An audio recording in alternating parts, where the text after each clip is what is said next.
সুম্মা কাল্লা সাউফা তাআলামুন। আল্লাহ আবার বলেন অবশ্যই তোমরা অবশ্যই তোমরা জেনে যাবে। কি জেনে যাবে? কয় কবরের মধ্যে তোমরা যখন আসবে, দুনিয়াতে তুমি আল্লাহ রাসূলকে ভুলে গেছো, সম্পদের পাহাড় তুমি তৈরি করেছো, কিন্তু তুমি আল্লাহ রাসূলকে ভুলে যাওয়ার কারণে কবরের মধ্যে আসো, তারপর দেখো তোমার কবরের মধ্যে কি হয়। কবরের মধ্যে কি হয় দেখো, আল্লাহ বলে দিয়েছেন আল্লাহ।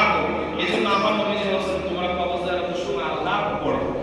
আল্লাহর মধ্যে যে আমরা যে দুনিয়াকে অধিক সম্পদ কামনায় আল্লাহ রাসূলকে ভুলে যাচ্ছি, সেটাই আমরা এটা আমাদেরকে বারবার স্মরণ করে দিচ্ছি।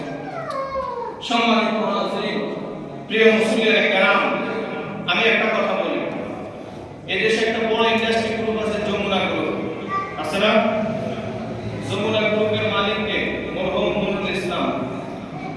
যমুনা গ্রুপের কি নাই, কোন প্রোডাক্ট নাই আপনি চিন্তা করে দেখেন। আপনি যমুনা গ্রুপ এত বড় একটা গ্রুপ, হাজার হাজার হাজার হাজার কোটি টাকার হিসাব ছাড়া ও মালিক। এই যমুনা গ্রুপের খবর আপনার ওই যে যমুনা ফিউচার পার্ক, যে 300 ফিট পুরো বিশ্বটার ওইদিকে, এই মার্কেট এত বিশাল বড় মার্কেট। একটা লোক এটাকে আপনার কোনো এক সপ্তাহ শুধু ঘুরলে তারপরেও এই গলি গলি গলি মার্ক দোকানগুলি শেষ করতে পারবেন। এত বড় বিশাল একটা মার্কেট।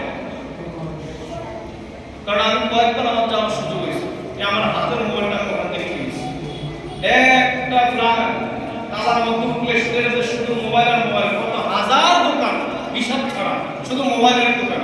আবার যদি আরেকটা লাভে যান আপনি, ওইখানে গোল্ডের দোকান, শুধু গোল্ডের হাজার হাজার গোল্ডের দোকান।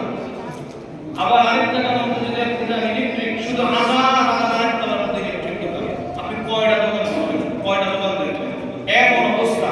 তো যমুনা গ্রুপের মালিক করোনার মধ্যে যখন মারা গেছে, বিভিন্ন দেশ থেকে ডাক্তার এনেছে, রাশিয়া, ফ্রান্স, চীন, থাইল্যান্ড, সিঙ্গাপুর থেকে ডাক্তার এনেছে, করোনার থেকে বাঁচাইতে পারে নাই।